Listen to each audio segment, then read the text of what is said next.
სალმებით ძვირფასო მეგობრებო და ვნახოთ პაუზა თუ დასასრული. ერთი პოზიცია იქნება თუ მოგერგებათ, ვისთვის არის საშუალო ფენა, რომელიც სხვათა შორის ძალიან ესე ლომად გრძნობს თავს. აი ესეთი პიროვნება გვყავს ხაზზე, მოდი ვნახოთ პაუზა თუ დასასრული.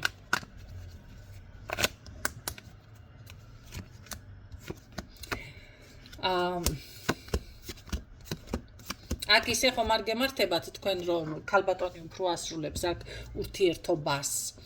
ხო, იმიტომ ბევრი ფიქრი, ბევრი რაღაცა ეჭვიანობის, ბევრი უსიამოვნო რაღაცა ხასი თემების გამო და რატომ ხართ ასე უხასიათოთ, რატომ ეუბნებით ამ ადამიანს ვარს ქალბატონი იხევს აქ უკან მე ასე ვიტყოდი.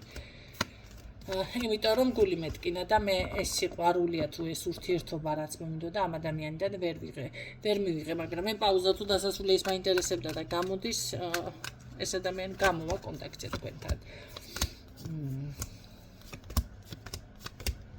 ნახეთ, ეთყობა თვითონაც ის მომენტში არის ახლა თავის როიკავებს ან იფასებს და რაღაცა კონტაქტზე აუცილებლად გამოვა ის შეგეხმიანებათ, მაგრამ რაიმე შემსრულებელი და გამკეთებელი ასე თქვეს ამ სრულებელი რო იყოს ცოტა მე ეჭვება, ხო?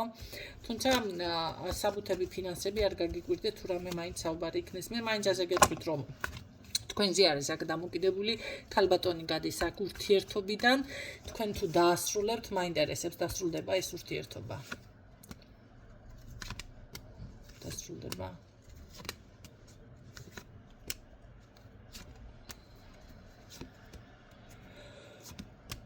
ვადა. უკაცრავად ცოტა ხანი დაპაუზდება. თქვილად იწვალებთ თავს. გამეცინა. თქვილად იწვალებთ თავს. მე ასე გეტყოდით, ცოტა ხანი დაპაუზდება ურთიერთობა, მაგრამ ვერ აუცილებლად მაინც ეს ურთიერთობა უნდა გაგრძელდეს. სულ ეს იყო გისურვებთ წარმოგიდგენთ და გაგრძელებთ.